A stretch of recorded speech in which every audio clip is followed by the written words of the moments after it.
There comes a moment when nothing feels real anymore. You walk through the world like a ghost, present but not alive. Smiling but not moved. Engaging but not connected. Everything you once loved feels hollow. The food loses its taste.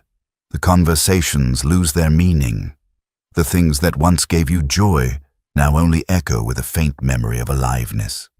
And then even that fades. This is not depression. This is not apathy. This is the void that follows the collapse of your illusion. And make no mistake, spiritual awakening begins with collapse. You are not being enlightened. You are being emptied. This is the part no one tells you about. The part where the light hasn't arrived yet. Where your beliefs dissolve, but nothing rises to replace them. Where the old life has died, but the new one has not yet been born. You stand on the ashes of your identity, arms outstretched, whispering into silence. Who am I now? But silence does not answer. Not at first. It watches. It waits. It strips. This is the death before rebirth. The unraveling, the sacred disintegration. And if you're here, if you've felt this emotional emptiness like a vast dry desert stretching endlessly inside your chest, then know this. You're not broken. You're awakening. The soul does not rise without first being hollowed out. Carl Jung warned us there is no coming to consciousness without pain. What he meant was that you do not simply glide into awareness. You are dragged into it through every false layer, through every mask, through every story you once called me.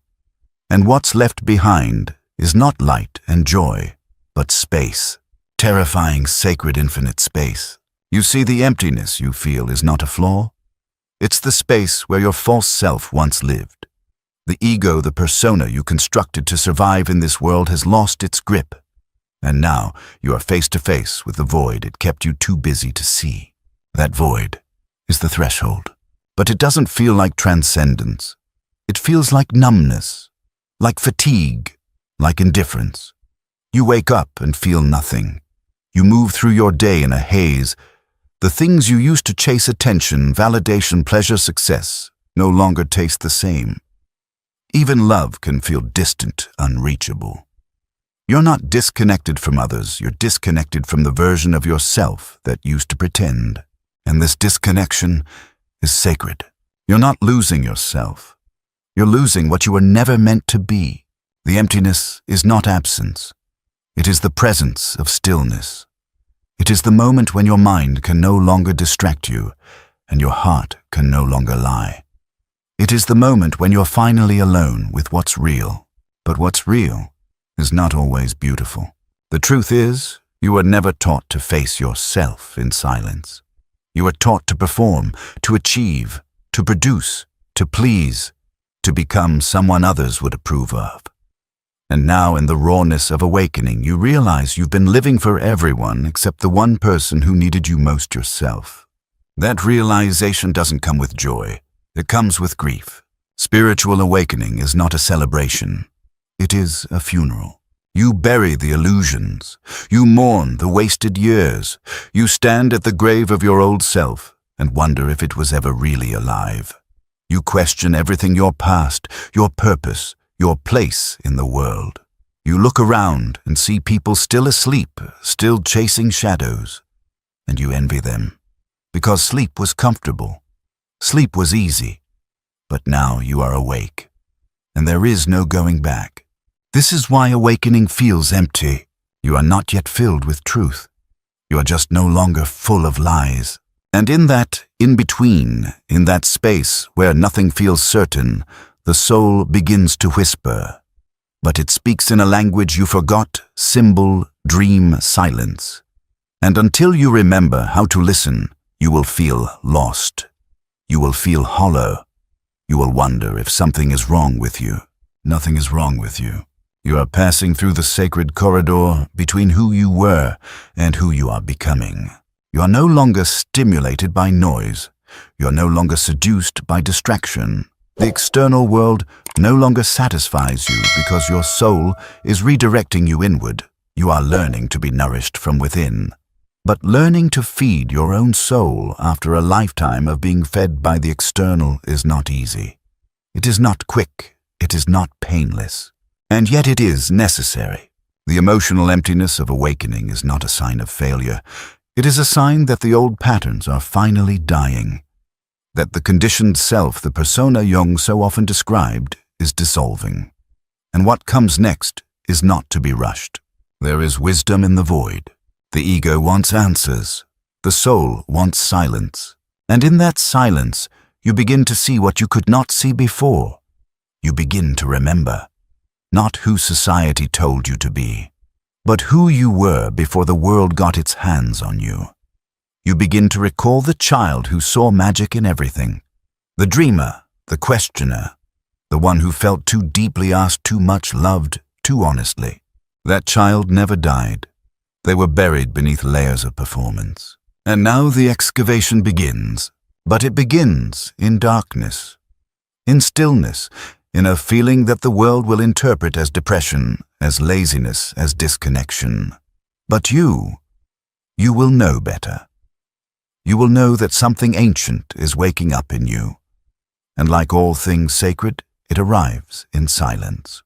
So if you feel empty, if your days feel numb and your nights feel long, do not run, do not distract, do not self-abandon. Sit with it. The void you fear holds the truth you seek. Sit with it. Not as punishment, not as suffering, but as a sacred vigil. You are keeping watch over your own becoming. You are the witness to the death of the false and the birth of what is real. And like all births, it is bloody. It is disorienting. It is raw.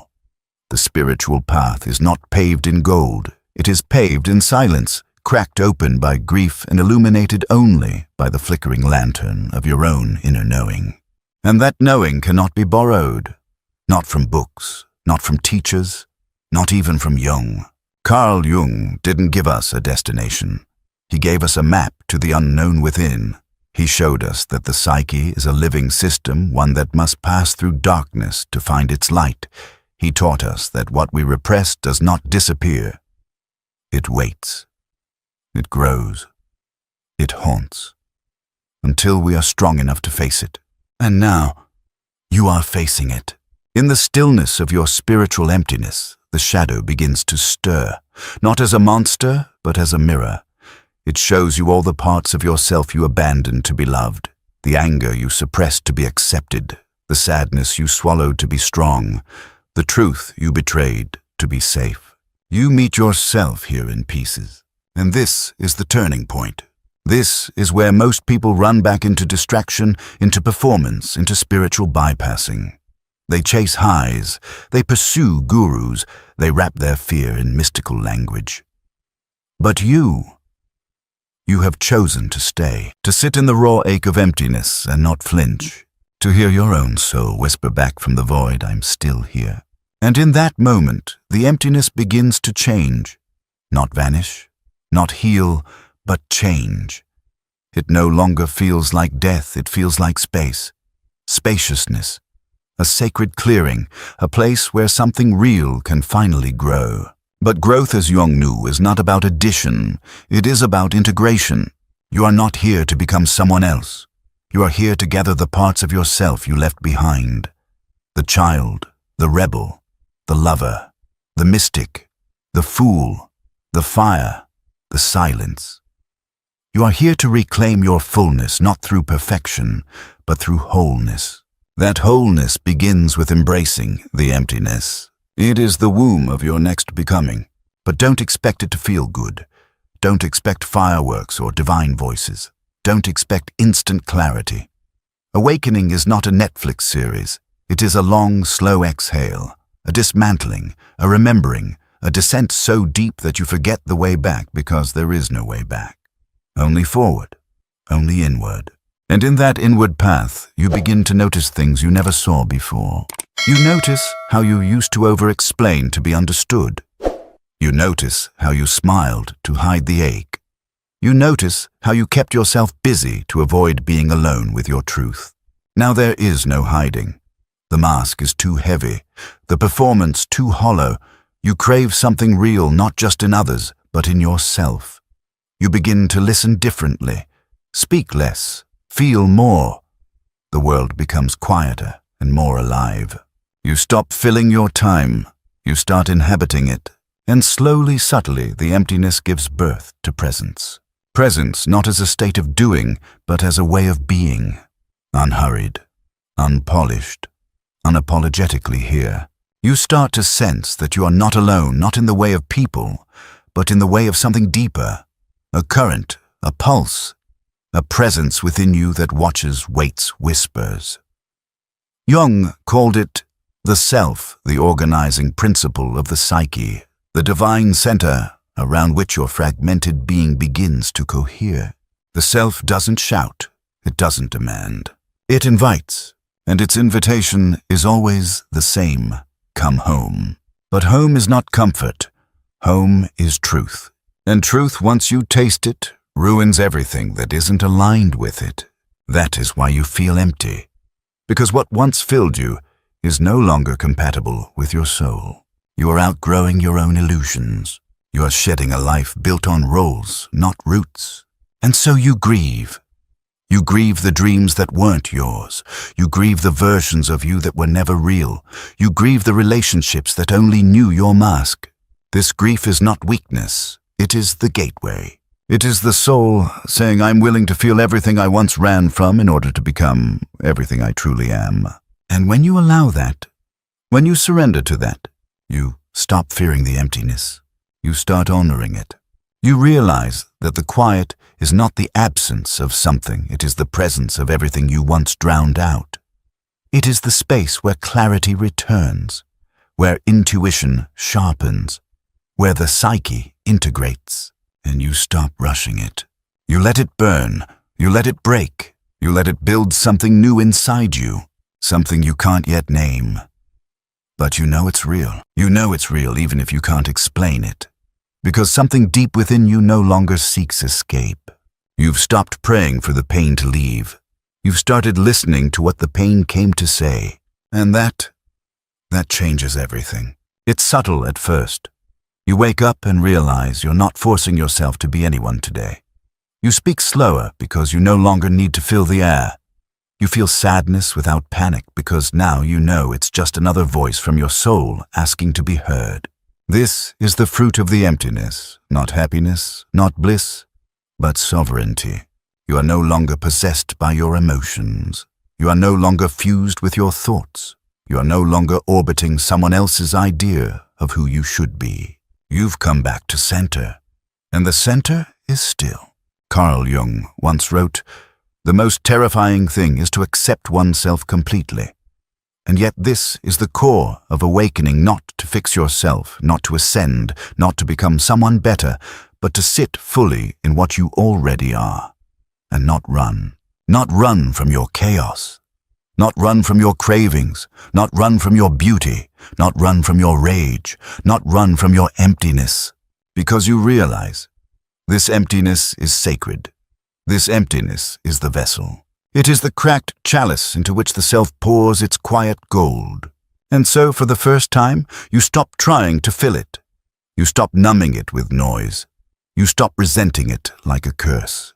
You begin to worship it not with words, but with your willingness to remain open when it would be easier to shut down, to remain soft when the world demands you harden, to remain honest when every mask you ever wore whispers, hide again. But you don't hide anymore, because the person who needed to hide no longer runs the show. You've met the one behind the fear, the one who does not change when your mood changes, the one who does not shrink when your life unravels, the one who does not scream to be seen because it already sees, the one Jung called the self, the one mystics called God, the one children know before they are named. And now it lives at the center of you, not as an idea, but as a knowing that you cannot unknow, a knowing that makes old distractions taste like ash, a knowing that makes your old life impossible to return to. And so you grieve again, because no one told you that awakening would be this lonely. No one warned you that awakening would strip you of comfort before it gave you clarity. No one said the cost would be everything. And yet, You wouldn't trade it for anything, because you've seen behind the veil. You've touched what is real. You've held your own soul in your hands and said, I will never abandon you again. And now, even the emptiness feels like love. Not the romantic kind, not the fleeting dopamine-driven kind, but the ancient kind. The kind that watches the seasons of your life without trying to change them. The kind that holds your trembling hand when you feel nothing at all and says, stay with me. This too is part of your becoming. You begin to trust it. The silence, the stillness, the ache. You begin to sense that something is moving under the surface, not fast, not loud, but steady. It is not trying to fix you. It is trying to make you whole. And wholeness is not about always feeling good. Wholeness is about becoming honest enough to feel it all. The grief, the wonder, the fear, the desire, the emptiness. All of it, as sacred, as self, as life. And in that awareness, you stop asking the world to reflect your worth. You stop begging the noise to validate your truth. You stop needing the outside to tell you what's happening inside. Because now, you know what this emptiness is. You know what this pain means. You know where this path leads. It doesn't lead to heaven. It doesn't lead to escape. It leads deeper into you, to the unshakable, unnameable, untouchable center where nothing is missing, because nothing was ever missing. Only forgotten, only buried, only waiting for your return. This is the truth most cannot bear, not because it is brutal, but because it is quiet. There is no trumpet announcing your arrival, no certificate declaring your rebirth, just this still fierce presence growing where emptiness once lived. No one sees it, but you feel it. You feel it in the way you no longer react the same, in the way you notice your triggers before they consume you, in the way you no longer abandon yourself just to be accepted, in the way you return to your breath instead of running into chaos. That is power. But not the kind of power the world worships. Not the kind built on domination image or noise. This is the power of a rooted soul. The power of someone who has sat in the fire and did not flinch. The power of someone who faced their own nothingness and discovered it was everything. Carl Jung said, only the paradox comes anywhere near to comprehending the fullness of life. And you are living that paradox now. You are empty and more full than ever. You have lost and yet gained everything that matters. You are no longer who you were and yet more yourself than you have ever been. This is the mystery of awakening. It takes you apart to make you whole. It silences you to teach you how to speak from your soul. It leaves you alone to reveal that you were never truly separate. And now, you begin again, not with a plan, not with control, but with presence. You no longer force your becoming, you allow it. You no longer cling to meaning, you create it. You no longer fear the emptiness, you walk inside it like a cathedral. Because you know this is where the divine lives now, not in the sky, not in books, not in systems, but in you. In your silence, in your stillness, in your soul's quiet yes to this sacred unfolding. The world may never understand what you've been through. They will see your calm and call it peace. They will see your strength and miss the softness it was born from. They will see your silence and not know it speaks more than any words ever could. But you will know. You will know that awakening is not a light switch. It is a slow, burning flame. You will know that emptiness was never your enemy. It was your teacher. You will know that pain is not the end of the path. It is the door to depth. You will know that the soul never leaves you. It waits. And it waited for this, for you. To stop performing, to stop running, to stop seeking answers in everyone but yourself. And now that you've returned, now that you've surrendered to the emptiness instead of fighting it, you've discovered the secret. The emptiness wasn't the absence of meaning. It was the invitation to create it. You are no longer chasing a life. You're embodying one. From the inside out. From soul to skin. And that is the deepest truth you now carry. You are never broken. You were only buried. And every tear, every silence, every ache in the pit of your being, it wasn't a failure. It was your soul digging its way back to the surface. You are not emotionally empty. You are emotionally reborn. And now you are ready. Not because you feel certain, not because you feel strong, but because you finally feel real. And that is enough. Jung once warned that the greatest danger for modern man was not external collapse, but an invisible withdrawal of the soul. And this is where our paradox begins. Why spiritually awake people are quietly disappearing from society, not because they are defeated by it, but because they have outgrown it. Jung discovered that when a human being begins to awaken, when the unconscious starts pouring its hidden truths into consciousness, society often becomes unbearable, not because the world has changed, but because the awakened eye can no longer unsee. Today, I'll take you inside this strange vanishing act, the quiet exodus of the spiritually awake. We'll descend into Jung's insights about individuation, shadow, and the crushing weight of collective conformity. And we'll see how, in the darkness of isolation, a new kind of human is forged. Imagine a man named Elias. On the outside, he lived what most would call a good life, a stable job, friends, a predictable rhythm. But in the silence of his dreams, something monstrous began clawing its way out. He dreamed of abandoned cities, of being trapped in endless crowds where no one spoke, only mimed. Jung would say the psyche was speaking in images, exposing the suffocating persona the mask Elias wore to belong. By day, Elias laughed, nodded, shook hands.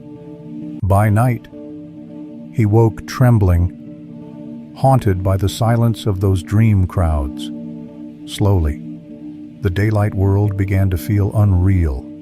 The conversations seemed scripted. The rituals of work and leisure became hollow. Have you felt that too? That eerie moment when you're surrounded by people and yet entirely alone, as if some invisible wall separates you from their world. Jung taught that this is not madness. It is the first crack of awakening.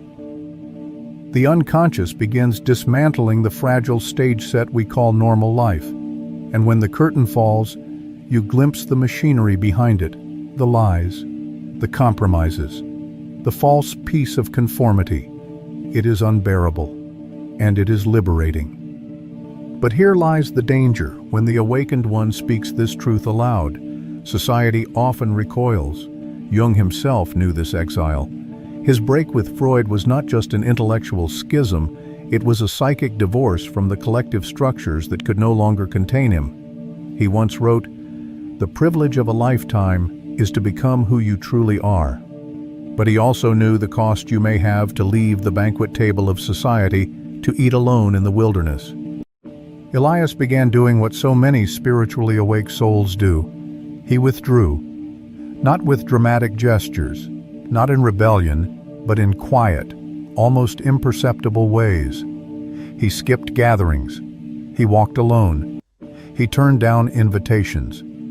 Not because he hated others, but because he could not betray the voice now rising from within. And this is the paradox: the more you awaken, the less you can participate in the sleepwalk of the collective.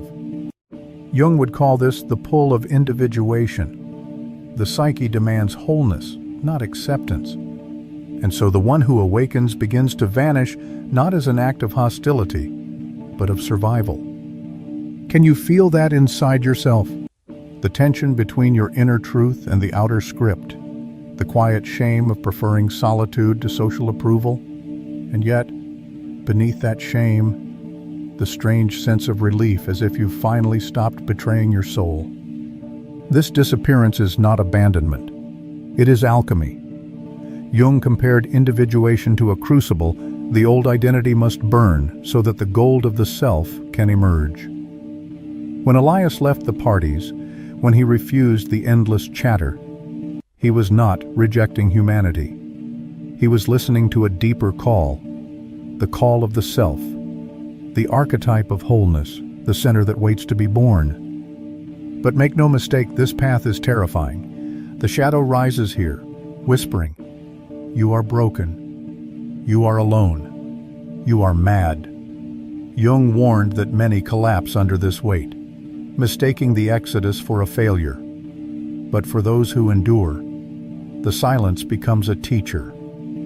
And this is where we must pause, because if you've ever felt the urge to disappear, to slip quietly out of the machinery of society, know this: you are not vanishing.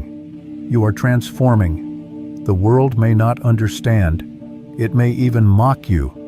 But as Jung revealed, the individual who listens to the self becomes a seed for the future of humanity. Elias did not yet know this. He only knew he was walking away, and like countless others who awaken, he felt the terror of that exile. Yet in that exile, the first light of freedom flickered. When Elias first stepped into solitude, he felt as though he had entered a cavern without end. The laughter of friends became distant echoes. The warmth of belonging was replaced by the cold air of isolation. But Jung would say this descent is archetypal. To disappear from the surface is to be pulled into the underworld of the psyche, where treasures are hidden among shadows. The ancient myths Jung studied speak of this same crossing: Orpheus descending to retrieve his beloved, Christ entering the wilderness, the hero who must leave the village, pass through forests, and confront the dragon. What Elias was experiencing was not personal failure, it was initiation. And whether you realize it or not, when you too have chosen silence over noise, solitude over superficiality, you have stepped into that same myth. For Jung, individuation required confrontation with the shadow. This shadow is not evil in itself, it is everything repressed, everything unlived, everything you exiled in order to belong. And when spiritually awake people begin to disappear, they do so because the shadow has risen to demand its reckoning. Elias began to see, in his solitude, fragments of himself he had long denied: his rage, his hunger for freedom, his longing for depth. These were not enemies. They were forgotten allies. Have you noticed how society fears those who withdraw? We are told that the healthy life is one of endless participation, networking, connecting, producing. But Jung saw through this illusion. He recognized that endless busyness is often a defense against the self. The one who dares to leave society's theater begins to feel the stirrings of something vaster, and that threatens the collective, which survives only by everyone agreeing to the same script. Elias' friends began to whisper, "He's changing. He doesn't come around anymore. Something's wrong." But the truth was that something finally was becoming right. The false persona was crumbling. Jung described the persona as the mask we wear to meet the expectations of others. Useful, yes, but deadly when mistaken for the whole of who we are. Elias's withdrawal was not sickness, it was the shedding of that mask. Yet this shedding is not painless. In his journals, Jung wrote about patients who suffered terrifying dreams when they withdrew from collective life. Dreams of drowning, of being chased, of falling endlessly. Elias too began to dream of vast oceans with no shore, alone, adrift. But Jung would say the unconscious is not punishing you. It is re-educating you. Those terrifying dreams are initiation rites, demanding that you learn to swim in deeper waters. And here is where the second person, you, must step in. Have you not felt it, the sense that society's rhythm is too shallow for your soul, that conversations about money, status, gossip, leave you hungering for something else? If so, your silence is not failure. It is the opening of an inner ear. To vanish is sometimes to finally hear the whisper of the self, the voice that has been drowned out by the roar of the crowd. Jung spoke of the self as the guiding center of the psyche, larger than the ego, deeper than our conscious plans. The self often calls us through dreams, synchronicities, or the unbearable restlessness of ordinary life. That restlessness is not emptiness, it is a signal that the soul wants to move beyond conformity into destiny. For Elias, the signal grew stronger. He began to walk in forests, not just for air, but to feel the silence alive in the trees. He began to journal, not to produce, but to listen. Slowly, he realized that his withdrawal was not absence, but presence. Society had mistaken him as gone, but in truth, he was arriving into his own soul. This is the paradox. Jung loved to expose. What the world calls disappearance is often the beginning of appearance. To step back from the noise is to allow the deeper self to step forward. But here lies the warning the collective will not understand. Those who live by persona will see your silence as threat, your solitude as arrogance, your inward gaze as madness, and if you are not anchored, their judgments will pull you back into sleep. So Jung insisted on courage. He knew the path of individuation was lonely, but he also knew it was necessary. The world will ask you who you are, he once wrote. And if you do not know, the world will tell you. To disappear from society is to refuse that false answer. To vanish is to reclaim the right to discover who you truly are. And yet beware. Not all who vanish are awakening. Some disappear into bitterness, into nihilism, into endless escape. Jung would caution true individuation is not rejection, but transformation. The one who disappears must eventually return not as a conformist, but as a whole human being, capable of shaping the world from within. But Elias was not there yet. He was still in the crucible, the liminal stage between who he had been and who he was becoming. His dreams became more vivid, his silence deeper. He had not yet found the gold. He was still burning in the alchemical fire. And perhaps so are you. If you feel yourself disappearing, know this: you are not lost. You are being remade. The quiet exile is not the end.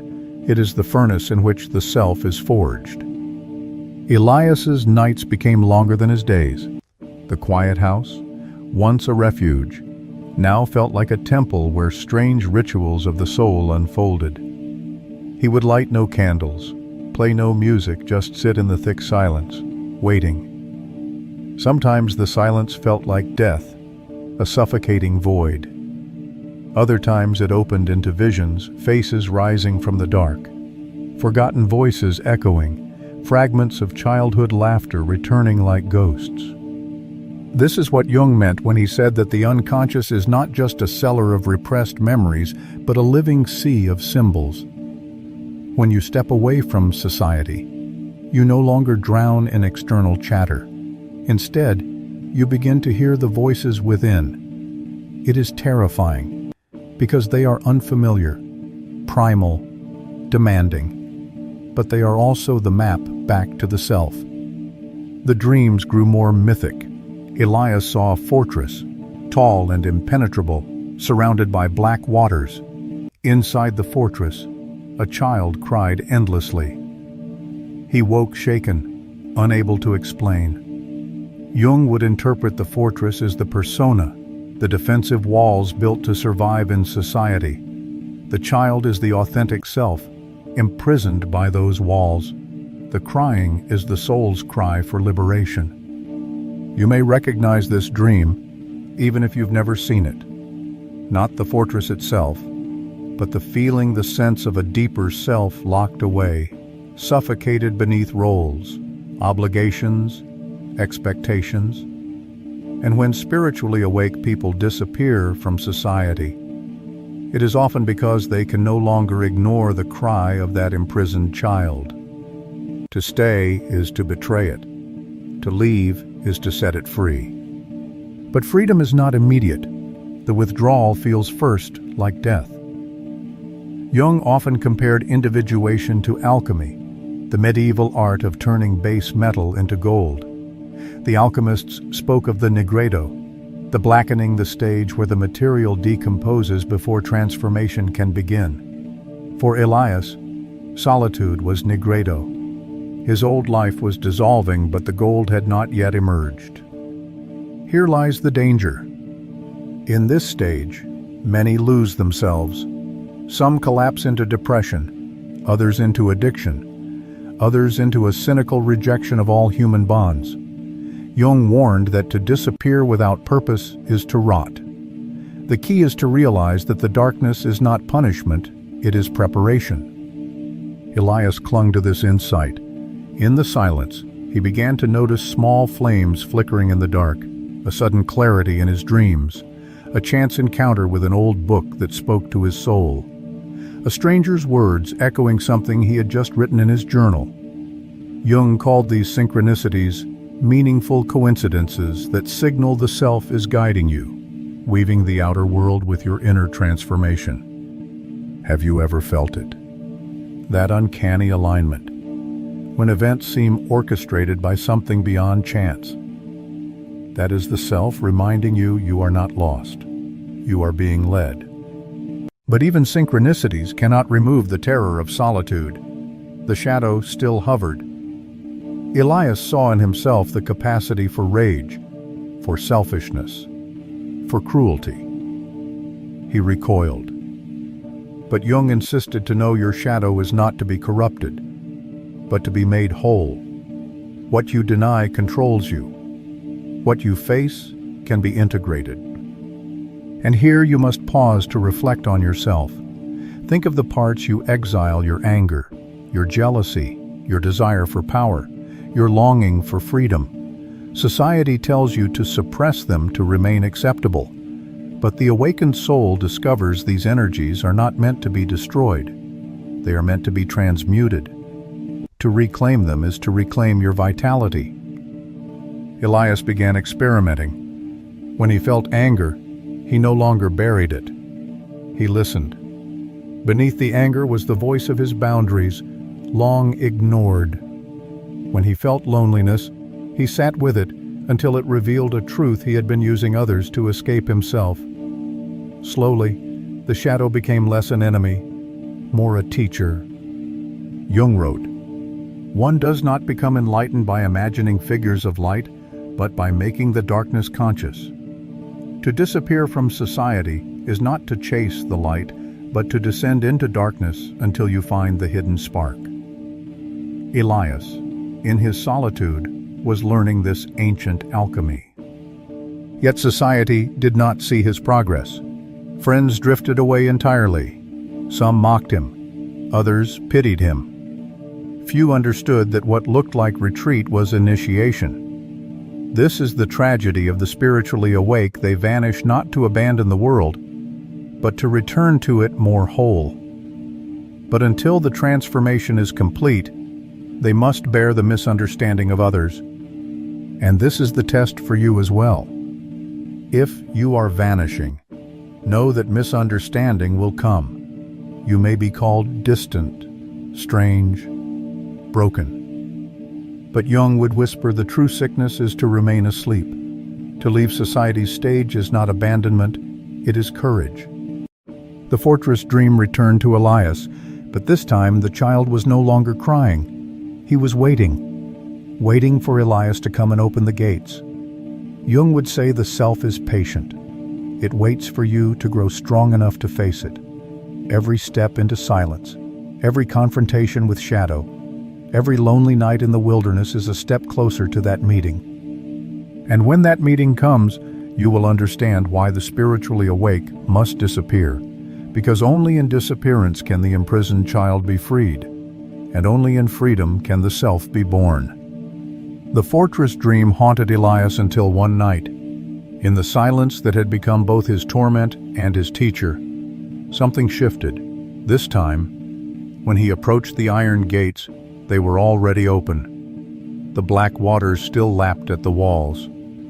But within, the crying child stood waiting, no longer powerless, but radiant with a strange light. Elias woke in tears, not of fear, but of recognition. Jung would call this the conjunctio, the sacred union between the conscious self and the deeper self. It does not arrive as triumph, but as reconciliation. The one who vanishes from society is not escaping life. He is preparing for this meeting, this marriage of soul and ego. And when it comes, it changes everything. Elias began to notice that the world outside looked different. The same streets, the same people, the same conversations, but they no longer imprisoned him. Where once he saw only the hollowness of superficial roles, now he saw symbols. Each gesture, each mask, each ritual was part of the great dance of the collective psyche. He no longer despised it, nor did he long to return. He observed, as one who had stepped outside the play yet could appreciate its meaning. Jung warned that this stage, the first illumination after descent, was dangerous if mistaken for completion. Many fall into arrogance, imagining themselves enlightened while secretly still enslaved to ego. Elias felt this temptation, the subtle pride of thinking he had outgrown others. But the self humbled him. The child from the dream appeared again, reminding him, "Do not mistake my light for yours. You are only the vessel." Have you felt this too? That surge of clarity when your silence bears fruit, when you feel wiser than those still sleepwalking? Beware. Jung cautioned that spiritual inflation, the ego's theft of the self's power, is a trap more dangerous than conformity. To believe oneself chosen, superior, beyond others, is to fall into a new prison, gilded but suffocating. The true work is integration, not escape. Elias began to integrate by turning inward even more deeply. He confronted not only his shadow but also the figures Jung called the anima and animus, the inner feminine and masculine energies that shape our psyche. For Elias, the anima appeared in dreams as a woman cloaked in silver, guiding him through forests and rivers, whispering truths he did not yet understand. She was not fantasy, but symbol and inner archetype leading him toward balance. And this is essential for anyone disappearing from society. The outer world may fall away, but the inner world swells with figures, guides, and opponents. The task is not to suppress them, but to listen, to learn, to weave them into the tapestry of the soul. The anima for men, the animus for women. These inner guides are bridges to the self. To ignore them is to remain half-formed. Elias followed the silver-cloaked figure through many dreams. Sometimes she led him to dark caverns where serpents writhed, sometimes to meadows bathed in impossible light. Each vision taught him something about courage, about surrender, about trust in the deeper currents of life. Slowly, the fortress within dissolved. The child's light grew stronger. Elias felt less fragmented, more whole. And yet, the world outside had not changed. His absence was still felt. Invitations had ceased. Old friends had stopped asking. His name was less and less spoken. Spiritually awake people do not just disappear, they are erased. Society forgets them, because they no longer feed its machinery. Jung would say this is inevitable. Individuation is always misunderstood by the collective. But Elias was no longer wounded by this erasure. In solitude, he discovered something society could never give: sovereignty. He realized he was not defined by their recognition. He existed beyond their narratives. And this is the paradox in disappearing. He had finally appeared to himself.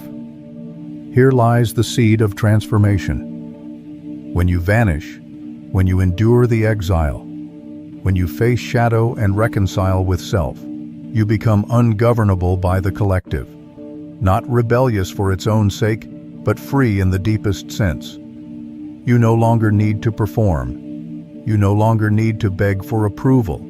You carry within you the authority of your own soul. And yet, Jung would warn sovereignty is not isolation. The individuated one is not meant to remain forever in the wilderness. The path circles back. The awakened must eventually return not to lose themselves again, but to offer what they have found. Elias felt this stirring, though faintly. His silence had transformed him. But the question arose, what now? Would he live forever as a ghost, unseen and unheard? Or was the time approaching to step back into the world, not as a mask, but as a mirror? This is the question every spiritually awake person must face. Disappearance is the crucible, but it is not the end. If you have vanished, if you are vanishing, the self will one day call you to reappear, not as who you were, but as who you truly are. And when that day comes, you will know that your exile was not a curse, but a blessing, not abandonment, but preparation. Elias's dreams grew quieter now, less violent, more serene. The silver-cloaked woman still appeared, but now she walked beside him, no longer leading, no longer distant. The child's light had merged with his own. He felt whole, not perfect, but reconciled. And in that wholeness, he sensed the faint pull of return. Elias woke one morning to a silence that no longer felt empty. The house was still, but something inside him had shifted. The air seemed alive, as though every breath carried a hidden meaning. He walked to the window and saw the same street, the same world, yet it no longer bound him. The exile had not ended, but it had ripened into something else, readiness. Jung believed that individuation was not merely for the self, but for the world. The awakened one does not vanish into private bliss. They disappear so they can return transformed, carrying a seed for humanity's future. To awaken is to step out of the collective trance, but to mature is to bring back what was found in the wilderness. This is the hero's return. Joseph Campbell would echo Jung here, the archetypal journey of descent, transformation, and re-entry. Elias resisted at first. He had grown attached to his solitude. To re-enter the world felt like contamination, like surrendering to the same noise he had escaped, but the self whispered otherwise. The child of light in his dreams did not want endless isolation, it wanted embodiment. What good is gold if it remains hidden in the crucible? The alchemist must pour it back into the world. And so Elias began cautiously. He attended a gathering, but this time he did not wear the mask of persona. He spoke little, but when he did, his words carried a weight that surprised even him. People looked at him differently, not all, not most, but a few. They sensed something altered. Some leaned in with curiosity, others pulled away in discomfort. Jung knew this too. When you embody yourself, you will polarize. Some will be magnetized, others repelled. This is not failure. It is the natural effect of authenticity. Have you felt this in your own life, that when you speak from a deeper place, the room grows tense? Some understand immediately, others turn cold. The spiritually awake are disruptive simply by existing. Their presence is a mirror, and mirrors make people uneasy. Elias saw this clearly. His old friends no longer recognized him. Their jokes fell flat. Their routines felt hollow. But new connections emerged. As if summoned by his transformation, a stranger he met on a train spoke words that echoed his very dreams. A book appeared in his path that contained the answers to questions he had only whispered.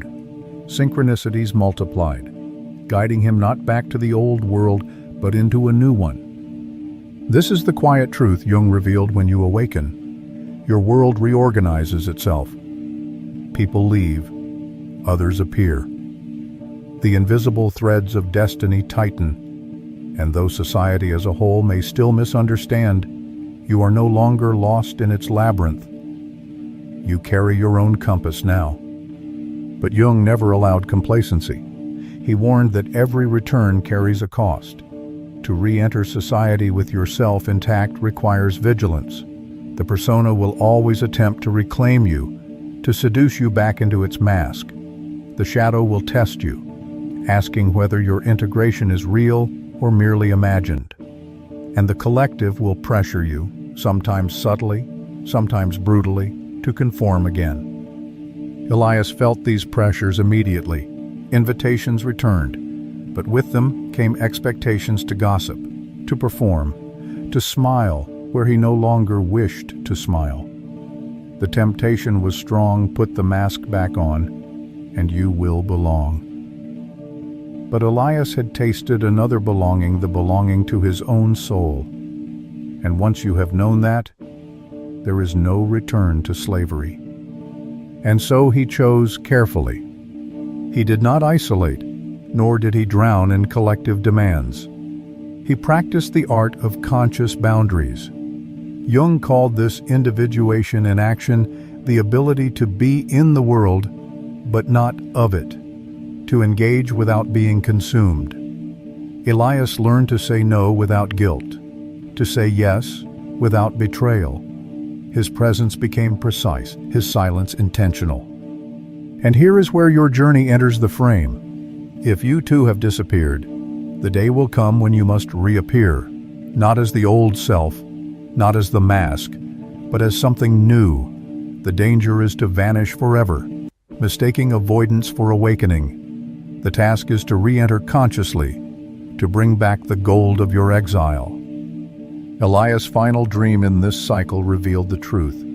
He stood again before the fortress. But this time, there was no fortress, only open fields stretching endlessly, lit by the same radiant child who now walked at his side. You disappeared, the child said, so you could return, not to the old world, but to your true one. And with that, Elias knew the disappearance was never about vanishing from society.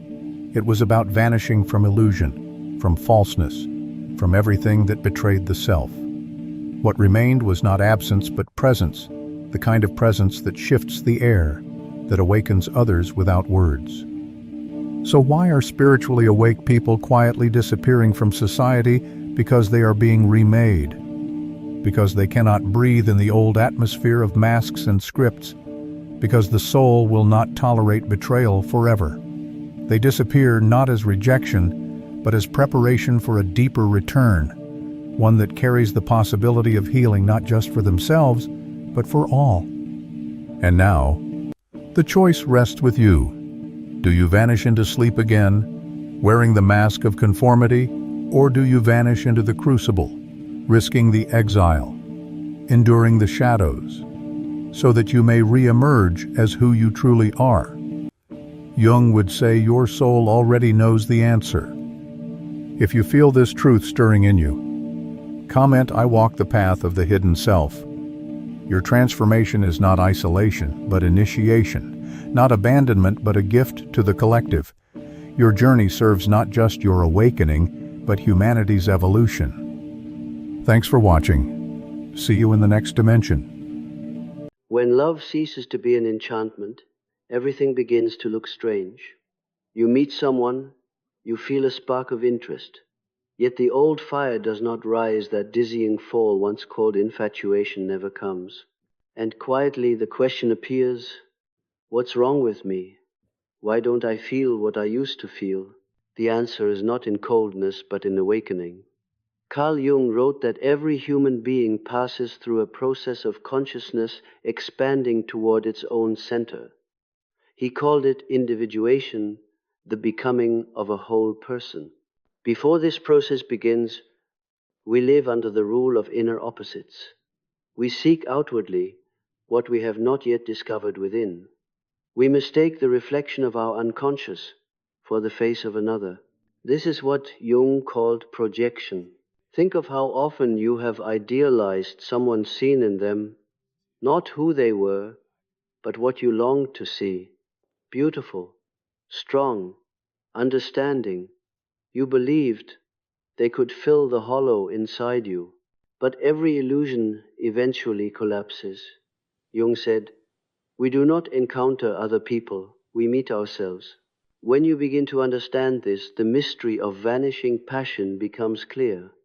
That storm we once called falling in love is a psychological mechanism, a transfer of unconscious contents. The man projects his anima, his inner image of the feminine upon the woman her animus, her inner masculine. When these images find an echo in someone's presence, the attraction feels divine, as if fate itself had spoken. But this is not love. It is the psyche seeking to reunite its own fragments through another's face. As inner work begins, we slowly call those projections home. We learn to see in ourselves what we once sought in others. The mechanism of infatuation fades not because the heart grows cold, but because it becomes whole. No longer needing its reflection, it no longer chases it. Imagine your soul as a shattered mirror, each fragment wandering in search of its missing piece to restore the image of wholeness. When two shards meet, the reflected image appears radiant as though completion has been found. But step back and you see it was never the other who completed you. It was your own reflection dancing in their surface. Through inner work, the mirror becomes whole again. It reflects the world as it is not as you wish it to be. The enchantment fades, but in its place arises something far greater clarity. You stop falling. You begin to see. Love transforms from a storm into still water, from longing into presence. You feel peace not because the emotion has vanished, but because your vision has cleared. You see the other as they are, not as a vessel for your unmet needs, but as a complete world of their own. Jung wrote that only the conscious person can truly love, because love demands that we see the other, not use them as a mirror for our projections. In this seeing there is no drama, no dependence, no fear of loss. There is respect, curiosity, and choice. If you find yourself unable to fall in love as before, ask quietly, perhaps I no longer need the illusion. Perhaps I am ready for a love that does not blind me, but reveals me. The love Jung described was never the flash of passion, but the process of self-discovery through another soul.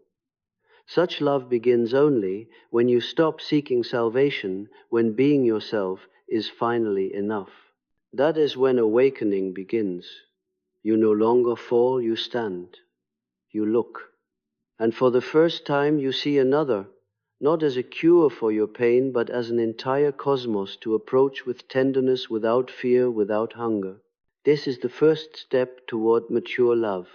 Love often begins not with a person, but with an image we have created.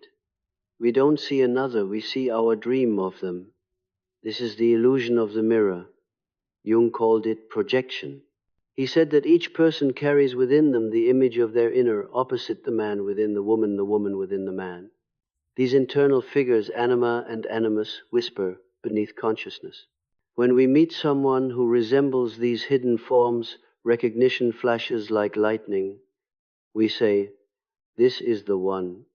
Yet what we've recognized is not them, it is ourselves. Think of how this unfolds. You meet someone, and something inside you awakens. You whisper, she's perfect, he's made for me. But where does this feeling of perfection arise? It has nothing to do with the real person before you. It arises from the deep chambers of your own unconscious, from the qualities you have refused to acknowledge in yourself. Jung wrote, we see in others what we have not yet accepted within. When you begin to realize this, it becomes clear why old love once felt so dramatic, so consuming. We were not loving a person, we were loving our own ideal projected into their form. And when reality surfaced, disappointment followed, not because love died, but because reflection ended. Projection makes the other person seem extraordinary, godlike, luminous. It turns them into a symbol. You do not see their flaws, their doubts, their human contradictions. You see through a mist woven of your own longing. That is why infatuation feels sacred, It is sustained not by truth but by imagination. When consciousness awakens, the mirror begins to crack. At first it is terrifying. The magic fades, the feeling softens. But with this loss of enchantment comes the gift of vision. You begin to see the other as they truly are, with light and shadow, with virtue and weakness. And only then does real connection become possible. Jung taught that without the shattering of illusion, genuine love cannot begin. For love demands the courage to face reality, not fantasy. When you can look into another's eyes and say, "I see you," whole, imperfect human intimacy begins. Recall your last experience of falling in love. What was it that truly drew you? Was it the person or the feeling they awakened within you? Was it curiosity about their soul or the relief of feeling alive again through their gaze? When you ask these questions, projection begins to lose its power. Slowly the eyes clear. You no longer search for perfection. You start noticing what is real, the tone of their voice, the small contradictions, the light that flickers behind their eyes. You begin to love not the ideal, but the truth. If warmth remains, even after the illusion dissolves, that is the birth of conscious love. This is the end of the mirror. No more need to reflect yourself through another. There is simply a human being before you with a story, with shadows, with their own fire. And you remain near them not because they complete you, but because their world is worth exploring. The illusion of magic fades, but in its place grows something subtler, the presence of love. You are no longer searching for reflection. You are seeing life itself. When the inner need to find someone to fill the emptiness disappears, a strange stillness arrives. It is not loneliness, it is peace. It is the moment when one half realizes it was always whole. Jung wrote that the path toward wholeness begins when we stop seeking completion outside ourselves. As long as a person remains unconscious, they live in a state of inner division, always reaching outward, certain that some missing part waits in the face of another. This yearning drives us toward relationships, toward what we call destiny, in search of our other half. But the truth is both simpler and deeper. We are seeking not another person, but the parts of ourselves we have forgotten. Jung believed that this feeling of incompleteness is the voice of the unconscious calling us back to integration. The lost fragments, emotions, desires, instincts have been exiled into shadow. Until they return, the soul will wander through mirrors, mistaking others for the missing pieces of itself. No partner can heal this fracture, for no one can return what must be reclaimed from within. As inner work deepens, perception shifts. You begin to see how often your choices in love were born from absence, not abundance, from the wish to mend yourself through another. You wanted to be needed because you didn't yet feel your own worth. You wanted to care for someone because your tenderness toward yourself was missing. You wanted to merge because standing alone still frightened you. All these impulses were not mistakes, they were maps. They showed where the work awaited you. Then one day you notice it no longer works. No person, no connection can fill what must be faced within. Jung said that individuation, the process of becoming whole, is the uniting of opposites, masculine and feminine, active and receptive thought and feeling. When these polarities reconcile, a deep equilibrium arises. The hunger for drama dissolves. Passion rooted in deficiency transforms into peace rooted in presence. Love is no longer salvation. It becomes a choice. How many times have you felt that without someone, life lost meaning? Now imagine meaning born from within, independent of any gaze or touch. This is not indifference. It is power. It is the quiet strength of being. You can love without losing yourself. You can stay without dissolving. You can leave without breaking. Jung said that a whole person does not seek completion but expansion. When two awakened beings meet, their connection is not a refuge but a frontier. They do not save each other, they grow together. Their union does not blind, it illuminates. You may wonder, does this make love less passionate? In truth, it makes it more profound. Without fear, love breathes. Without games, it deepens. Without the threat of loss, it becomes free. This is not dependency. It is the meeting of two worlds, each complete, each alive. They share not because they must, but because they can. They do not fill a void, they create a horizon. When the half realizes it was whole all along, it no longer waits for another to give it meaning, it brings meaning with it. Then love is no longer an escape, it is an encounter, not a search for what is lost, but a conscious joining of what is found. And only in this state can one love truly without illusion, without need, without fear from fullness. Most people fall in love not because they are ready for love, but because they are running from pain, from silence, from the unbearable sound of emptiness. Jung said that a person seeks outward what they cannot yet face within. When the inner world becomes heavy, we look for someone who can distract us, soothe us, give us a sense of purpose, and love turns into a flight, not a meeting. Have you noticed how powerful infatuation often appears in moments of crisis? After disappointment, loss, loneliness, suddenly someone appears and life floods with color again. But this is not awakening, it is anesthesia. The emotion rescues us from despair, not from ignorance. Jung wrote that emotions are the psyche's way of avoiding awareness. We fall in love to escape the self we have not yet met.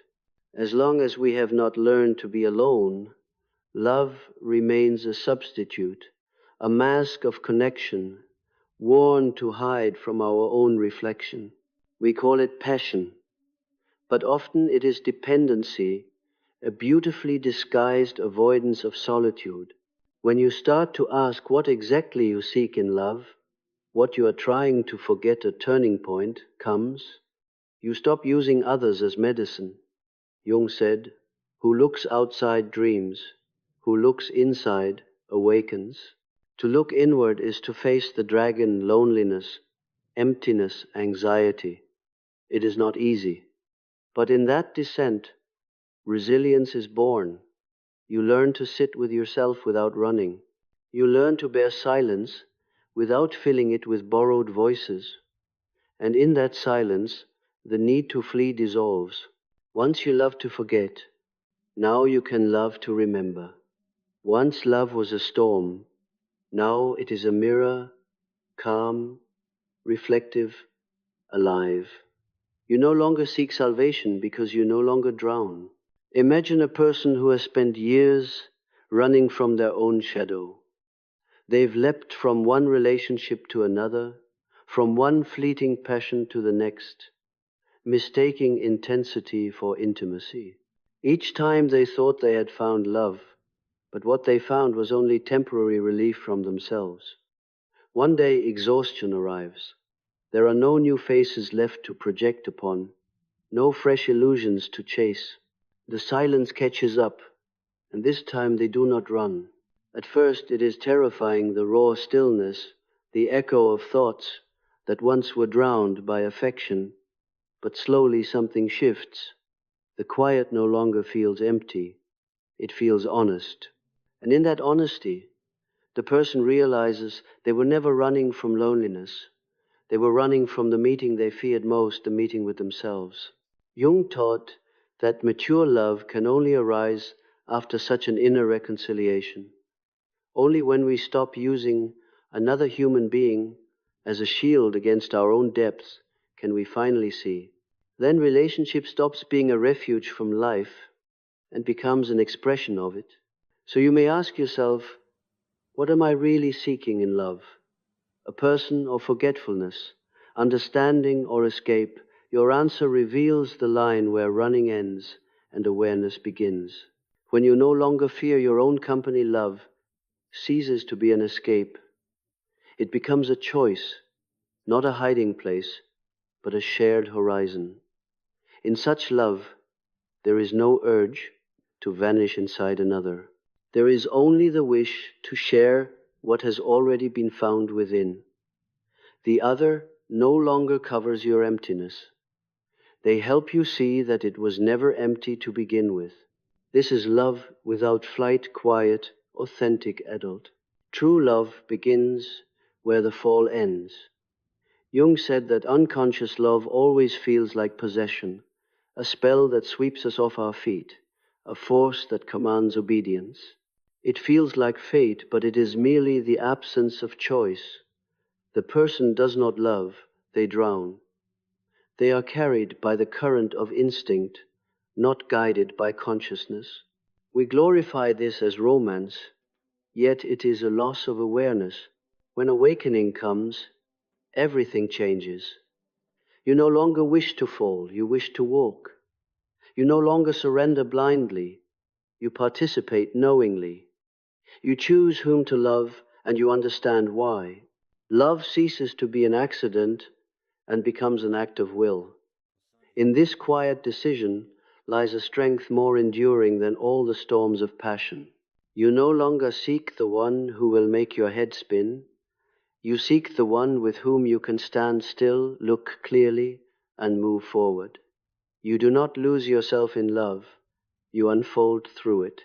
You do not expect love to save you. You have become your own foundation. Jung wrote that the conscious individual does not submit to love. They collaborate with it. Love becomes a path, not a plunge, a dialogue between souls who each know their own language. It requires maturity, patience, and courage. But within that calm steadiness, the deepest waters flow. To love truly is not to depend, demand, or fear. It is to see a person completely and remain beside them. It is to honor their freedom without losing your own.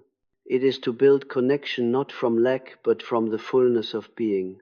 Perhaps this is the simplest and hardest truth of all. Love is not a fall, it is a conscious journey. Those who have awakened do not seek refuge in love. They create space, a living field where two souls can meet without distortion. In that space there is no performance, no fear of loss, no battle for possession. There is stillness, attention, and mutual presence. When you choose to love consciously, you stop being a captive of emotion. You become its keeper. Love no longer rules you, it lives through you. That is the maturity Jung spoke of, a love where there is no descent, only ascent, no dependence, only freedom. A love that does not seduce you into dreams but awakens you into reality, luminous, grounded, and full of meaning. And perhaps this is the hidden paradox. The moment love loses its intoxication, it gains its soul. It stops being a fever and becomes light. Not the blinding fire of illusion, but the steady flame of awareness. That is where the journey ends and where it truly begins.